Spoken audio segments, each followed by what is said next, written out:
I know I didn't get a Q&A done for Sunday. I apologize. And it doesn't look like there were too many questions for Sunday, Tuesday combined. So just getting one here. Remember, go to Twitter at pfspot_Schlegel. I still plan to do these every Tuesday, Thursday, Sunday. Send me your questions. I'll answer them here. Any type of sports related topic. Now we're coming up on fantasy football season. Make sure you get your fantasy football questions to me as well. Let's get started with this Q&A, though. It should be relatively short, sweet, and to the point.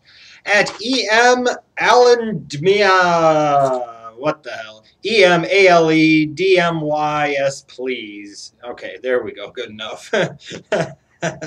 When do you think the Vikings will be legit Super Bowl contenders? Oh, at least 3 years. I mean, you have to allow things to run their course in the NFC, on top of the fact that the Vikings have a long way to go before they can get into a position of themselves being viewed as a legit Super Bowl contender. I mean, yeah, they're at least 3 years away, if not more. At Madden God 45 asked, other than your Bears, which game or games are you most looking forward to week one? Honestly, I haven't looked too much at the week one schedule.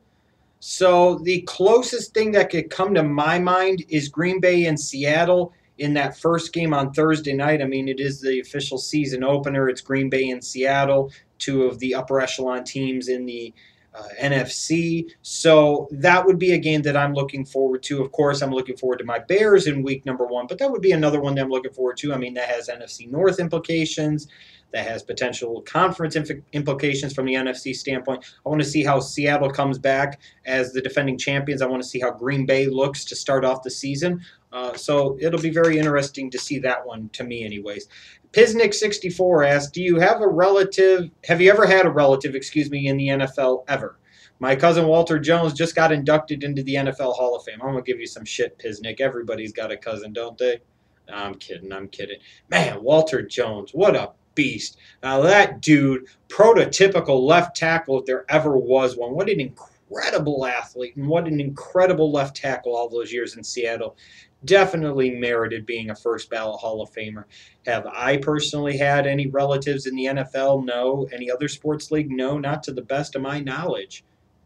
Not a family or lineage of great athletes, I'll put it that way. Seems to be in my family a de-emphasis on athletics, and I never really got that or understood that. I probably, frankly, was one of the better athletes in my family for a long period of time, and I may argue one of the very best athletes that our family ever had.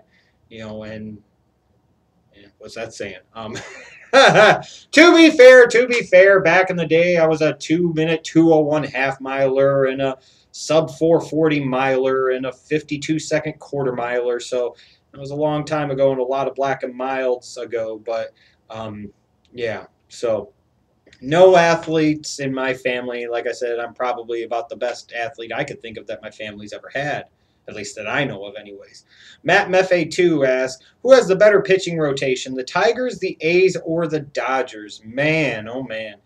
I would probably have to go with the Tigers. I mean, you're talking about Price, Scherzer, Verlander.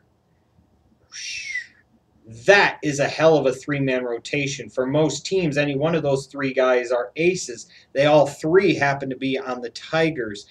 The A's, obviously you've got two big pitchers in Lester and Samardzija. I'm not as sold on their number three, let's say, or the Dodgers number three compared to the Tigers. So I'd probably go with the Tigers 1 through 3. And the reason I say 1 through 3 as opposed to 1 through 5, I'm looking more so playoffs and envisioning that when you get to the LCS series, even the divisional series, and perhaps to the World Series, you have three great starters. It's awfully hard to beat you. Brian_Kidda asked, I have the third pick of my fantasy football draft in a couple of weeks. Who's the best running back to get? Jamal Charles, Matt Forte, or Marshawn Lynch? Well, assuming you have the ability to get all three of them, the order of priority shall be as follows for you. Jamal Charles, number 1. Hope Jamal Charles is still there, number 2. And then number 3, if he wasn't, you probably need to look in another direction, although out of the three guys that you listed, for me, I would go with Forte second, Lynch third, but Jamal Charles is clearly above the other two, in my opinion, and statistically as well. Troy Sports 1 asks, if you were a sports GM, how would you build a championship team? I suppose it depends on the sport, but it really doesn't, because I still think the most effective way to build a championship team in any given North American professional sport is through your league's draft year in and year out. I think that's easily the best, most effective, and most consistently productive way to build a championship team. Now, in the NBA, where you can free agency, you can execute trades. NBA is a little bit of a different monster, but you still got to draft well at some point in time because some of those role players might still have to come there. So you still have to build that championship team through the draft. It's that simple. I mean, how other details, I mean, it depends on the situation, the circumstance, what you're looking at. If you're looking at the NFL, you've got to start off with a quarterback. That has to be the first and most pressing priority. If you're rebuilding a team and trying to build a championship team, you have to have a quarterback. You have to have at least a real franchise quarterback in order to even think about winning a championship. And until you get that, you will not have any serious thoughts of winning a championship, and most certainly will not win a championship. You have to have that quarterback.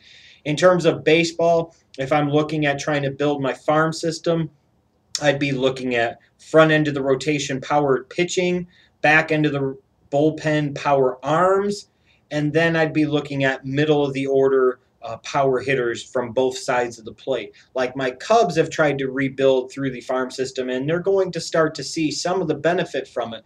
But their farm system is very right-handed heavy in terms of the hitters, and in terms of the pitching, they're very light in terms of front-end prospects. So to me, I would focus a little less on the right-handed power-hitting bats, maybe try and find a left-handed power-hitting bat or two. That could be a big-time middle-of-the-order hitter at the big league level, and also focus on that front-end starting pitching. Mark Lioness Jr. closes out this Q&A by asking, who will end the season with a better record, the Boston Celtics or the LA Lakers? Ooh. You know, I'd go with the Lakers because they'd have Kobe back. But then you look at the Celtics, and even though the Eastern Conference maybe improved to a certain degree, it's still the Eastern Conference. It's a little bit easier to have a turnaround there. It's a little bit easier to do well in the East. So, I might go with the Boston Celtics. Hell, I don't know. We both will be. Not in the playoffs, more likely than not. That's the best thing I can tell you. So thanks again for you guys that submitted your questions. Make sure you go at pfspot_Schlegel on Twitter. Send me your damn questions every Tuesday, Thursday, and Sunday, assuming I don't forget about it or skip it for other reasons. Thanks for submitting your questions. I'll see you back here Thursday. Make sure you check out my NFL team-by-team preview series that is back underway on this channel as well.